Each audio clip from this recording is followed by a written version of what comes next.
ബന്ധുക്കളെ മുഴുവൻ നിയമിക്കുക. അവർക്ക് വേണ്ടിയിട്ട് ഈ പോസ്റ്റ് മുഴുവൻ റിസർവ് ചെയ്ത് വെക്കുക. നടന്നത് കേരളത്തിലെ ഒരു പൊതുസമൂഹവും കേരളത്തിലെ ചെറുപ്പക്കാരും എങ്ങനെയാണ്, ഒരു അക്കാഡമിക് സമൂഹം എങ്ങനെയാണിത് എടുക്കുന്നതെന്ന് ഗവൺമെന്റിന് ബോധ്യമാകണ്ടേ? ഗവൺമെന്റ് എന്നിട്ടും ന്യായീകരണം നടത്തിക്കൊണ്ട് ഈ ഇത്തരം ബന്ധു നിയമനങ്ങളെ ന്യായീകരിച്ചുകൊണ്ടാണ് ഗവൺമെന്റ് നിൽക്കുന്നത്. ഇത് പൊതുസമൂഹത്തിലുണ്ടാകുന്ന, പ്രത്യേകിച്ച് ചെറുപ്പക്കാരുടെ ഇടയിലും അക്കാഡമിക് സമൂഹത്തിലുണ്ടാകുന്ന അസ്വസ്ഥതകൾ എന്തായിരിക്കും? വൈദ്യുതി മന്ത്രി സണ്ണി ജോസഫിന്റെ പേഴ്സണൽ സ്റ്റാഫിൽ ബന്ധു നിയമനം. അഡീഷണൽ പ്രൈവറ്റ് സെക്രട്ടറിയായി സഹോദരിയുടെ ഭർത്താവ് ബെന്നി തോമസിനെ നിയമിച്ചു. DCC ജനറൽ സെക്രട്ടറിയും ഉളിക്കൽ മുൻ പഞ്ചായത്ത് പ്രസിഡന്റുമായിരുന്നു ബെന്നി തോമസ്. അമ്പട കേമാ സണ്ണി കുട്ട, നീ എന്നെ പറ്റിച്ചുട്ടോ.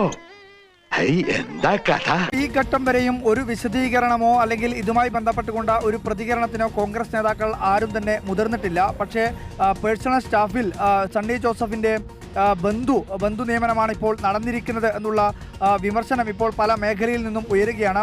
വൈദ്യുതി മന്ത്രിയായി സണ്ണി ജോസഫ് ചുമതല ഏറ്റെടുത്തതിന് ശേഷം ഈ പേഴ്സണൽ സ്റ്റാഫുകളെ ഒന്നും തന്നെ ആ ഘട്ടത്തിൽ നിയമിച്ചിരുന്നില്ല. ഇന്നലെയാണ് ഇതുമായി ബന്ധപ്പെട്ടുകൊണ്ട് സർക്കാർ ഉത്തരവ് പുറത്തിറങ്ങിയത്. അതിൽ അഡീഷണൽ പ്രൈവറ്റ് സെക്രട്ടറി ആയാണ് സണ്ണി ജോസഫിൻ്റെ സഹോദരി ഭർത്താവിനെ നിയമിച്ചിരിക്കുന്നത് ബെന്നി തോമസ്.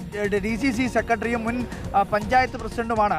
കോൺഗ്രസിൻ്റെ നേതാക്കളെല്ലാം അനൗദ്യോഗികമായി പറയുന്നത് ഇത്തരത്തിൽ പാർട്ടി പ്രവർത്തകനായിരുന്ന ഒരാൾ ആരുടെയെങ്കിലും ബന്ധുവായി എന്നുള്ളത് കൊണ്ട് മാത്രം അദ്ദേഹത്തെ ഇത്തരം ഒരു നിയമനം നടത്തുന്നതിൽ എന്താണ് തെറ്റ് എന്നുള്ളതാണ്. എന്നാൽ മറിച്ച് നിയമപരമായ രീതിയിൽ പരിശോധിക്കപ്പെടുമ്പോൾ ഇത്തരത്തിൽ ഒരു മന്ത്രിയുടെ അഡീഷണൽ പ്രൈവറ്റ് സെക്രട്ടറിയെ അവരുടെ ഏറ്റവും അടുത്ത ഒരു ബന്ധുവിനെ തന്നെ നിയമിക്കുന്നത് ഒട്ടും നീതി നിരക്കാത്ത രീതിയിലുള്ള ഒരു കാര്യമാണ് എന്നുള്ളതാണ് നിയമപരമായ രീതിയിൽ പരിശോധിക്കുമ്പോൾ മനസ്സിലാവുന്നത്. എന്തായാലും വലിയ വിവാദമായി ഇത് മാറുകയാണ്. സണ്ണി ജോസഫിൻ്റെ അഡീഷണൽ പ്രൈവറ്റ് സെക്രട്ടറി ആയിട്ടാണ് ഇപ്പോൾ ബെന്നി തോമസിനെ, അതായത് സണ്ണി ജോസഫിൻ്റെ സഹോദരി ഭർത്താവിനെ തന്നെ നിയമിച്ച് ഇന്നലെ ഉത്തരവിറങ്ങിയിരിക്കുന്നത്. ഇതുമായി ബന്ധപ്പെട്ടുകൊണ്ട് പല മേഖലയിലും വിമർശനങ്ങൾ ഉയരുന്നു. പക്ഷേ ആ ഘട്ടത്തിലും കോൺഗ്രസ് നേതാക്കൾ ഇതുമായി ബന്ധപ്പെട്ടുകൊണ്ട് പ്രതികരണത്തിന് മുതിർന്നിട്ടില്ല. എങ്ങനെ ഇരിക്കണം?